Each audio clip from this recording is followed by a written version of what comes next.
Mama, where we bring real conversations on issues that matters the most. Today, we're touching on a topic which is really important to all of us, something which is right there inside our own houses, that is overthinking.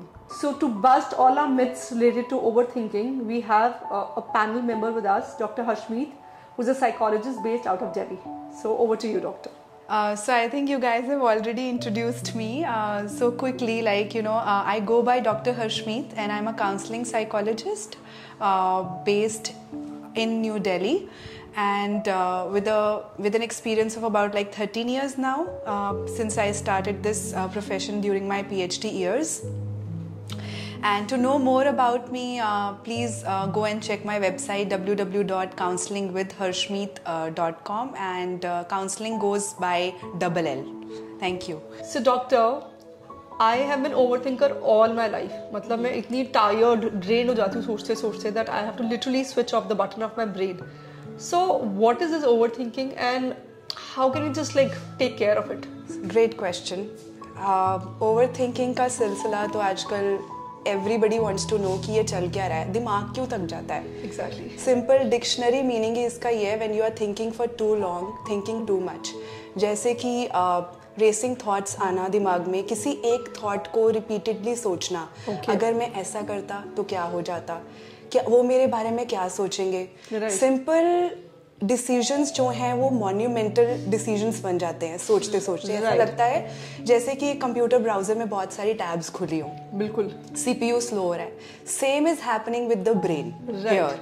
So and also the thoughts that are coming to the brain, they are emotionally charged. What are emotions, common emotions which are attached to the thoughts here? Fear, regret, fear of failure basically, or fear of being judged by others. So हम mind में बार बार thoughts को क्यों repeat कर रहे हैं, क्योंकि we are looking for a perfect answer, the right answer. We want to make the right choices here. So हम pause दे ही नहीं पाते. So we get stuck into the loop, and उससे क्या होता है, हमें लगता है हमारा दिमाग अब बस थक रहा है. एंड साथ ही में जब इमोशनली चार्ज्ड थॉट्स रिलीज होंगे, सो उससे हमारा जो स्ट्रेस रिस्पॉन्स है वो ट्रिगर होता है, जिसकी वजह से कॉर्टिसोल बहुत बड़ी मात्रा में इंक्रीज होगा. डॉक्टर थोड़ा सा इसको सिंप्लीफाई करते हैं कि फॉर अ लेमैन, जैसे आप ये कह रहे हो कि हमें एक परफेक्ट आंसर देना है, हम सोसाइटी ड्रिवन हैं और हमें ऐसा लगता है दैट कि probably people will judge us, इस वजह से हम ओवरथिंक करते हैं. Great question. सो ब्रेन थका हुआ महसूस करेगा ही जब हम एक थॉट को बहुत बार सोचते रहेंगे. तो brain is always in the problem zone. हम स्टक है एक लूप में, थॉट्स के लूप में स्टक हैं. We are looking for the answers but we are not reaching for the solutions, right. So हर थॉट अपने साथ एक इमोशन भी लेके आता है. फियर ऑफ फेलियर है, फियर ऑफ बीइंग जज्ड है, हम कोई गलती ना कर दें, हम परफेक्ट आंसर्स ढूंढ रहे हैं, राइट. सो उसके साथ क्या हो रहा है, ब्रेन थका हुआ महसूस कर रहा है क्योंकि स्ट्रेस रिस्पॉन्स आ रहा है. कॉर्टिसोल जो एक स्ट्रेस हार्मोन है बॉडी में बहुत मात्रा में रिलीज हो रहा है. हमारा हार्ट बीट इंक्रीज हो रहा है, बॉडी टायर्ड फील कर रही है और ब्रेन को लग रहा है कि मैं भी टायर्ड हूँ, क्योंकि हम एक हेल्पलेस जोन में मूव कर रहे हैं, सॉल्यूशंस नहीं मिल रहे हैं. सो अब इस सिचुएशन में I would say I would like to share a story with you. So I'll be using a character's name as a dummy name. Meera laptop पे बैठी हैं, एक ईमेल आता है, सिंपल सा रिप्लाई चाहिए कि मीटिंग के लिए हाँ करनी है या ना करनी है. सो सोचती बहुत है और सारा ध्यान चला जाता है माउस के कर्सर पे. कभी ऊपर जा रही हैं, कभी नीचे जा रही हैं. सोच रही हैं हेलो से शुरू करूं, हाय बोलूं. अगर मैं मीटिंग के लिए यस बोल देती हूं तो इनको लगेगा ये तो बहुत ईगर है इस मीटिंग के लिए. सो अगर मैं मीटिंग के लिए नो बोलती हूं तो ये मुझे जज करेंगे कि ये अनप्रिपेयर्ड है. तो मैं करूं क्या. उसको लगता है कि मेरे आसपास की जो सराउंडिंग्स है बहुत हैवी हो रही हैं, मेरा हार्ट रेट बढ़ रहा है. सो इन ऑल ऑफ दिस उसको एक रिफ्लेक्शन आती है कि मैं उठूं, एक खिड़की के पास जाती है, ब्रीदर लेती है. She takes a lot of breath inside and gives herself a pause.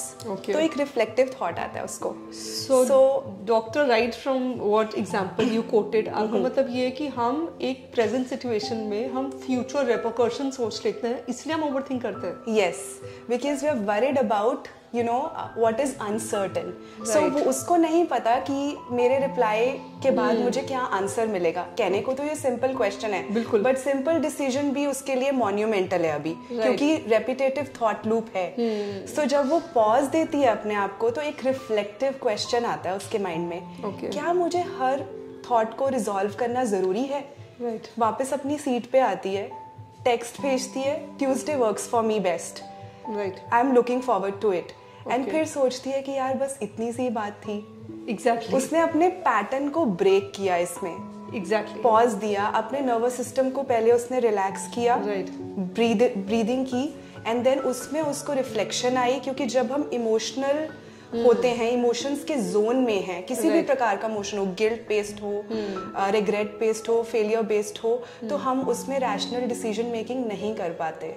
Okay, तो जिसका मतलब डॉक्टर साहब क्रक्स ये है कि for any situation rather than thinking for the future, give yourself rest and think about present right now. So overthinking का आपके हिसाब से लूप ये है कि हम सीधा रिपरकशंस ऑफ फ्यूचर में पहुंच जाते हैं. फ्यूचर का ही चिंता है, वो ही, that's why we are, that is making us anxious. So doctor साहब ऐसा भी होता है कि हम ओवरथिंकिंग इसलिए करते हैं बिकॉज हमें लगता है कि व्हाट इफ अगर हमने इसको नहीं सोचा तो सिचुएशन हमारे हाथ से निकल जाएगी. Yes, we are always running with the worst case scenarios. Okay. हम unsure हैं हम हर चीज़ को लेके. Okay. So मैं यहाँ पे थोड़ा सा पॉज के ऊपर फोकस करना चाहूँगी, क्योंकि self awareness is the first step, जो कि हमें पॉज में ही मिलेगी. राइट. सो पॉज में हम कई बार हमें लगता है कि हम बैठे हैं, ब्रीदिंग हमारे को क्या हेल्प कर रही है. So it's actually calming down ourselves so that we can think rationally here. Okay. So I'll give you a simple technique that I have used myself for years. एक दो बारी use करोगे शायद उसका benefit ना हो, but you can try it for a couple of times. So it's called hands-on. I always keep these cards. Okay. These are cards against anxiety. Okay. It's called hands-on. Simple technique. It's a tactile exercise भी बोलते हैं. Okay. You just have to show your hand to yourself like this. Keep your fingers loose. Right? So what you have to do is, कई बारी simple inhale exhale करना उस moment में हमें boring लगता है या हो नहीं पाता simply. So आपने इसको एक prop use करना है. What you have to do is, with the finger of your other hand, trace it from the bottom of the thumb. Breathe in. When you reach the tip, pause. Okay. And as you come down, breathe out. And you can repeat this with all the fingers. Okay. And with both the hands. It's a very healthy distraction. Okay. It is going to distract you from the loop of thoughts. Okay. And also going to calm you down so that you are ready for the practical solutions or practical steps to alleviate your worry. Perfect.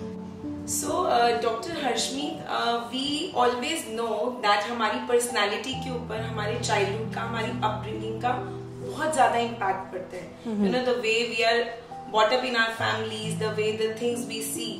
So, overthinking is a born trait or we get it from the home environment. बिल्कुल सही बताया है. I mean, I'm sure that you must have heard among your companions also. So overthinking patterns definitely can be traced back to childhood experiences. जिसमें कि पहला मैं बोलूँगी role आता है पेरेंट्स का. Parenting can really make a huge difference here. अब अगर हम ऐसे एनवायरनमेंट में पले बड़े हैं जहाँ पे पेरेंट्स ने हमारे को एक ही ऑप्शन दिया है कि बेटा आपको परफेक्ट बनना है, इस आपको हाई अचीवर बनना है और कोई ऑप्शन ही नहीं है, हमारे पास मिस्टेक्स की कोई स्पेस नहीं है कि मिस्टेक्स करके उनको इम्प्रूव भी किया जा सकता है. So we are learning that pattern and that will show up in the adulthood as well. क्योंकि हमें वो fear of judgment हम carry forward करेंगे कि मुझे किसी के आगे wrong नहीं बनना है, मिस्टेक्स नहीं करनी है, वरना मुझे लोग जज करेंगे. अब दूसरी चीज, पेरेंटिंग के बाद सबसे ज्यादा बच्चा कहाँ टाइम स्पेंड करता है? स्कूल में. School environment also matters here, जहाँ पे अगेन हमारे पास सेट एजेंडाज हैं कि जो क्लास में टॉप अचीवर्स हैं उनको टीचर्स आके प्यार देंगी, प्रेज करेंगी, आपकी सेल्फ वर्थ सारी उस पर डिपेंडेंट है। सो वहां से भी हमारी ये लर्निंग हो रही है कि मुझे गलत नहीं साबित होना किसी के आगे भी। सो हम अपने परफेक्ट आंसर्स को ढूंढते रहेंगे, अपनी वर्थ को क्वेश्चन करते रहेंगे। अब तीसरी चीज आती है पीयर प्रेशर से। वहां पे भी हमें इनएडिक्वेट महसूस ही नहीं करवाना अपने आप को, क्योंकि कंपैरिजंस हैं कि तू ऐसा क्यों नहीं है, मेरे जैसा बन, तेरे पास ये चीज क्यों नहीं है, मेरे पास तो है। सो वहां पे again we kept on proving ourselves, so we get into the loop of overthinking, problem zone में ही स्टक है। सो डॉक्टर, जैसा आपने बोला कि it comes from childhood and parents कि हम ओवर प्रेशराइज करते हैं बच्चों को। तो जैसे I am a mother of two, Gurpreet is also mother of two. तो हमने जो नोटिस करा है कि आउट ऑफ 2 kids पेरेंटिंग हमारी सेम है दोनों बच्चों के लिए, but one child will and up being an overthinker और जो दूसरा है वो है केयरफ्री, थैंक गॉड। तो एज अ पेरेंट हमने दोनों को सेम अपब्रिंगिंग दी है, सेम एनवायरनमेंट दिया, बिल्कुल सेम एनवायरनमेंट दिया एंड दोनों को सेम स्कूल में get them enrolled. So as a parent हम सब कुछ सेम कर रहे हैं, बट एक बच्चा ओवर थिंकर बन गया है, एक बच्चा प्रेशराइज फील करता है और दूसरा बच्चा केयरफ्री है। तो इस सिचुएशन में आपको क्या लगता है कि क्या रीजन होता है जो बच्चा ओवर थिंकर बन जाता है, उसके पीछे क्या रोल? सो देखिए, इस सिचुएशन में I would say that some children they are naturally sensitive or anxious, so they can get more affected, impacted by the situation, whereas the another person is more resilient. आपने base उनको same दिया, पर अब there is something called nurture issue as well. So उनका जो jeans है, उनका जो DNA वो कैरी कर रहे हैं, वो उनको नेचुरली मोर सेंसिटिव या एंशियस बना रहा है। उनका ब्रेन प्रोटेक्टिव जोन में जा रहा है बार बार कि मुझे सर्वाइवल चाहिए, वो बहुत चिंता में जा रहे हैं कि मुझे अपने आप को प्रोटेक्ट करना है। So yeah, I would say that they are more naturally anxious. Somewhere I believe जो बड़ा बच्चा होता है घर का, उसके ऊपर ज्यादा इम्पैक्ट आता है, because what we try to do, we want our firstborn to be perfect and flawless. So we try to fix a routine, we try to do more things with the first child, maybe even we are first time parents, so we are experimenting more indirectly, and we want the child to be a perfect example in the family to the rest of the younger siblings. So इस चीज से भी काफी impact पड़ता है overthinking का। पड़ सकता है, क्योंकि when we are becoming parent for the first time, we are also overthinking. Right. We want to give just the perfect things to our child, and we want to be a perfect parent. So हमें कई बार महसूस नहीं होता, but ना चाहते हुए भी हम रोल मॉडल बन रहे हैं, जिससे कि वो लर्न कर रहे हैं कि okay, my mother wanted perfect things for me, so that child is now carrying forward the learnings from the parent. So India का नेशनल ओवरथिंकिंग पॉइंट है लोग क्या कहेंगे। अब यहाँ पे क्या करते हैं, there is a people pleasing cycle that we follow. How does this affect overthinking people? Yes, very commonly heard statement, लोग क्या कहेंगे। I think over the period of years, I've also seen that we have started living for others. So we want to say yes to everything. हम no बोलना ही नहीं चाहते. We don't want to feel rejected or neglected, right? So उसमें हम अपनी options को weigh करते रहते हैं as per what people want to hear. So that is again an example of overthinking. When you're weighing your options and you are looking for the solutions which will please others. That's perfect example of overthinking. So how to break this cycle of pleasing people and live a very happy and calm life? So simple way to break the pattern of people pleasing is that we should know कि हमें कहाँ yes बोलनी है, कितना boundary के बाहर जाना है. So we can set that boundary for ourselves where we can give neutral answers to people and we know our yes and no's. Doctor, एक क्वेश्चन मेरे माइंड में आया है कि अब बताओ कि what is the difference in over thinking and being a conscious thinker. मतलब कुछ लोग सोचते हैं बट वो एक लाइन कहाँ होती है जो हम एक कॉन्शियस थिंकर को ओवर थिंकर बना देते हैं, where is that line? Yes, I think overthinking में हम परफेक्ट आंसर्स तो ढूंढ रहे हैं, पर एक्चुअली हम सॉल्यूशंस पे पहुंच नहीं पाते, because we are stuck into that zone, right? So reflective thinking या रैशनल थिंकिंग कैसे डिफरेंट है ओवर थिंकिंग से, कि उसमें हम अपने ऑप्शंस को वे करेंगे एंड हम टाइम ओरिएंटेड होंगे, and that thinking zone will move us forward to the solutions. We'll come up with some kind of a solution. We'll not procrastinate there. But on the other hand, overthinking में हम उस loop में फंसे हुए हैं. But we are not coming up with the practical steps to solve the problem. तो आप ये कह रहे हो कि conscious thinker और over thinker में difference ये होता है कि conscious thinker problem के साथ solution पे भी focus करता है, और जो over thinker होता है that person is stuck into a maze और उसको exit नहीं पता, क्योंकि वो solution पे focus नहीं कर रहा, सिर्फ problems के बारे में overthink कर रहा है. वो problems के ऊपर focus कर रहा है, या फिर बहुत सारे solutions पे एक ही time focus कर रहा है. जैसे कि मैंने आपको beginning में भी बताया था कि it feels like कि एक computer के ऊपर बहुत सारी tabs खुली हुई हैं. Right. So हमारी attention सबकी तरफ जा रही है. We are not able to narrow down the solutions here. But whereas when we get into the reflective zone, we are able to weigh the alternatives and we are able to generate one solution within a period of time. So, जैसे हम शुरू से सुनते आए हैं बचपन से, excess of everything is bad. So overthinking is basically thinking excessively or abnormally, you can say. Abnormally. So does this lead to depression or obsessive compulsive disorders or something like this? Or sleep disorders, insomnia? See, definitely, because अगर हम, if we will, we are practicing this overthinking a lot, it's taking us to a feeling of helpless behavior, which is a common symptom of depression, where we feel that कि हम tired हैं, हमें कोई solution नहीं मिल रहा, right? We start to feel lonely as well when we are hunting for the solutions and we are not getting one, right?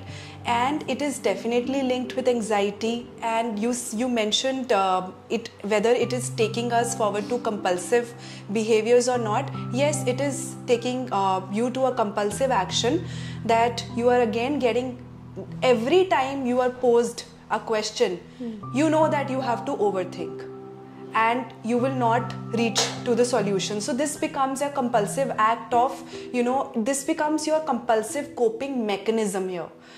And third thing, what did you ask? Whether you... It leads to sleep disorders also. Yeah, so I would say that... So ज़्यादातर जो overthinking का pattern है, सुनने में आता है, लोग बोलते हैं हमें नींद नहीं आ रही, क्या कर रहे थे रात को 2 बजे तक, we were थिंकिंग. सो उसका एक पैटर्न बन जाता है, सोचने से आपको नींद नहीं आती है, और जब नींद नहीं आएगी तो सुबह आप फटीग्ड और रेस्टलेस महसूस करेंगे, और फिर अगेन रात आ जाती है, सो फिर हम उसी पैटर्न में चले जाते हैं, नींद नहीं आ रही. So this becomes the whole cycle. So यहाँ पे मैं आपको एक टिप शेयर करना चाहूँगी कि बिकॉज़ बहुत सारे लोग पूछते हैं कि नींद नहीं आती, थॉट्स आते हैं, तो उस टाइम पे हम थॉट्स को कैसे मैनेज करें ताकि हम वापस से जाकर अपनी रेस्टफुल स्लीप को अटेन कर सकें. सो this little technique really helps. I have a card also here which is called List It.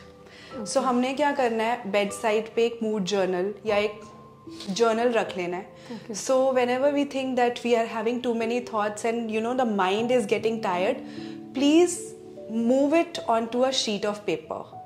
List down all your worries. उससे क्या होगा कि आप अपने मन को समझा सकते हैं कि I am going to touch back upon my worry list at a later time. Now I should sleep. I have given a vent out, a healthier vent out to my thoughts on a sheet of paper. Second reflection क्या होगी, हो सकता है उसको listing करते करते हमें practical solutions भी नज़र आ जाएं. But because when we are making a to do list, generally होता है कि हमारा उसके बाद रैशनल माइंड जो है उसका स्विच ऑन हो जाता है कि I have a solution to this and we can go back to sleep. Second चीज़ है, बहुत सारे लोग ये भी बोलते हैं कि हमें मसल टेंशन बहुत महसूस होता है. Right. We feel that it's not about mental tiredness, physically भी हम बहुत वीक फील कर रहे हैं. So उसके लिए I would recommend that we can do some breathing exercises before we go to bed. This can be a general practice also, like switching to a breathing exercise using any kind of app. You know, you can always switch on to Calm, Headspace app. उसमें breathing techniques दी गई हैं.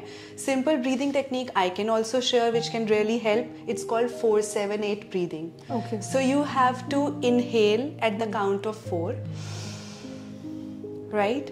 And hold your breath at the count of 7. 1, 2, 3, 4, 5, 6, 7. And then exhale at the count of 8. 8, 7, 6, 5, 4, 3, 1. Practice this maybe 4 to 5 times. You'll be able to calm down your nervous system. Your body is all set to sleep again. Second, for some people, if they find that, you know, they need some kind of an assisted kind of a breathing, then there is this technique called progressive muscle relaxation. So बहुत सारी YouTube videos हैं इसके ऊपर, 20 minutes की भी हैं, 10 minutes की भी है, डिपेंडिंग कि आपको कितने टाइम की करनी है. If you like, you can stretch yourself for like 20 minutes, great. So उसमें क्या है, the instructions are based upon tensing the muscles of the body and then relaxing the muscles of the body one by one from toe to head. That automatically slips you into a sleep zone. Third is, if you know you don't want to get into this breathing zone, you don't want to do your muscle stretching and everything.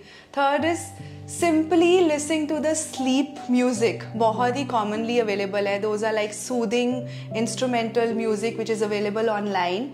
You can put your pods, listen to the music, and it's automatically going to take you to the sleeping zone, क्योंकि वो आपके brain की जो waves हैं उनको slow down कर देगा. So these are some of the tips and tricks that you can try. So doctor, हमारी फैमिली में एक ओवरथिंकर होता है, चाहे वो आपका हस्बैंड हो, वाइफ हो, मदर हो, हम खुद भी हो सकते हैं. It can be anyone. So you know that the other person is an overthinker. So the opposite, the other one, जैसे हस्बैंड वाइफ में से हस्बैंड is an overthinker, तो उस केस में वाइफ को ऐसा क्या करना चाहिए उस चीज को ट्रिगर ना करने के लिए और अपने स्पाउस को सपोर्ट करने के लिए? So yes, आप हेल्प डेफिनेटली कर सकते हैं. इनफैक्ट हम ये टेक्निक यूज़ करते हैं थेरेपी में भी. It comes out of CBT technique, CBT therapy I would से, कॉग्निटिव बिहेवियर थेरेपी. इसमें एक बहुत बढ़िया टेक्निक है जिसको हम कॉग्निटिव रीस्ट्रक्चरिंग बोलते हैं. सिंपल मीनिंग इसका ये है कि जो आपके थॉट्स आ रहे हैं आपने उनको रीफ्रेम करना है. पर आप ऐसे ही रीफ्रेम नहीं करेंगे ना, आपको कोई उसके बिहाइंड कोई रीजनिंग चाहिए कि मैं इसको क्यों रीफ्रेम करूं. लाइक आपका हस्बैंड या आपकी मदर इन लॉ को कोई रीजनिंग चाहिए होगी, राइट, कि मैं क्यों रीफ्रेम करूं, या उनको रिकग्निशन पहले ये चाहिए कि मेरा थॉट जो है वो वैलिड नहीं है. सो सबसे पहले आप कोशिश कीजिए कि you know have a conversation with them and understand if the thought is realistic और नॉट. डिस्टॉर्टेड तो नहीं है, assumption बेस्ड तो नहीं है, जिसके पीछे I mean कोई एविडेंस नहीं होगा, कोई फैक्चुअल इन्फॉर्मेशन नहीं होगी, वो थॉट रैशनल हो ही नहीं सकता. So once they recognize that कि हाँ इसके पीछे मेरे पास इतना कोई बड़ा एविडेंस नहीं है जो कि मेरे थॉट को सपोर्ट कर रहा है, right, so they would be more interested to dump the thought or come up with an alternative thought which is a more neutral and a positive thought. I'll give you an example here. ठीक है, अब मैंने office जाना है सुबह, तो मेरे मन में ये थॉट आ रहा है कि मुझे अपना हेल्दी लंच बनाना है. ठीक है, अब मेरे पास इतना टाइम नहीं है तो मैं कुछ भी chips and everything I just packed. फिर मेरे मन में थॉट आता है, अरे कल भी जंक खाया था, राइट, आज भी जंक लेके जा रही हूँ. मैं तो बैलेंस्ड वाइफ भी नहीं हूँ, मदर भी नहीं हूँ, मुझे पता ही नहीं है कि अपने टाइम को कैसे मैनेज करना है. नाउ क्या ये थॉट मेरा सच है या सिर्फ कल कोई ऐसी एक सिचुएशन आई थी उसके ऊपर बेस्ड है? व्हाट इज़ द एविडेंस कि मैं बिल्कुल बैलेंस्ड वाइफ या होम मेकर नहीं हूँ या वर्किंग प्रोफेशनल नहीं हूँ, मेरे को बिल्कुल ही अपना टाइम मैनेज करना नहीं आता, तो I will go back into the memory. So अगर हफ्ते में मैंने कोई एक दिन ऐसा आया कि मुझे ऐसा अपना लंच पैक करना पड़ा, that doesn't define me as completely imbalanced person.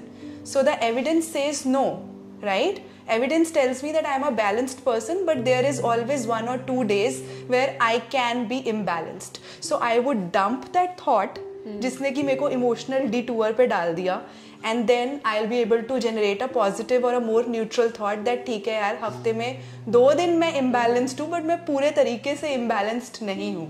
So doctor, as a woman, हम ना बहुत सोच लेते हैं. हम अपने आप को डे नाइट क्वेश्चन करते रहते हैं कि क्या हम एक बेटर मदर है, you know, whether I am good at my work, whether I am good wife.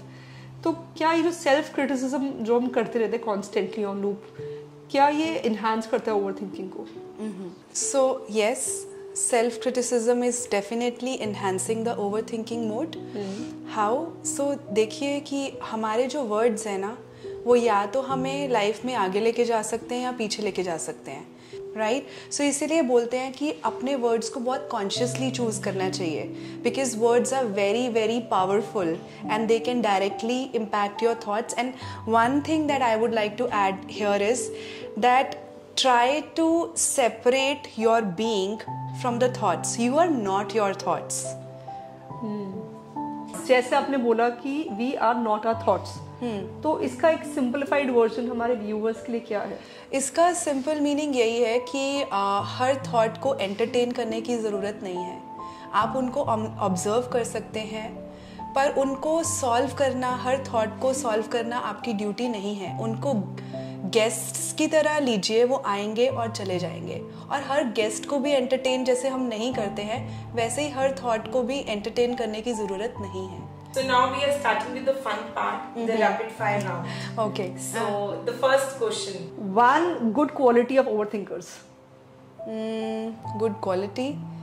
Okay, maybe they are, weighing their options. So is it a daydream thing or a nightmare? I would say both. Some people tend to think during the daytime and some are night thinkers. Yeah.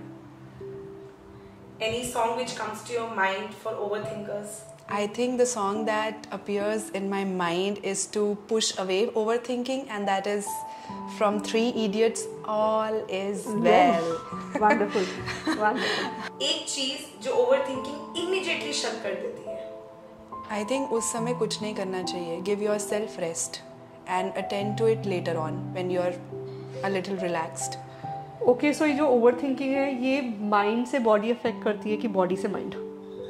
Well, mind and body, they are interrelated. So, and they can impact each other, vice versa. So, अगर thoughts आ रहे हैं तो वो body पे impact लाएंगे, bodily reactions होंगे, और bodily reactions will again enhance the thought process. Okay.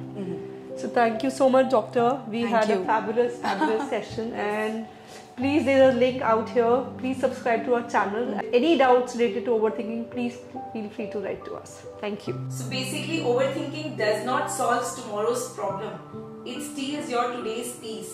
So sometimes we just have to let go things, relax, trust the process, and breathe.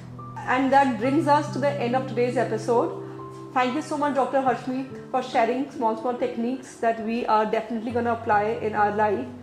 And to all our lovely viewers, thank you so much for being part of our journey.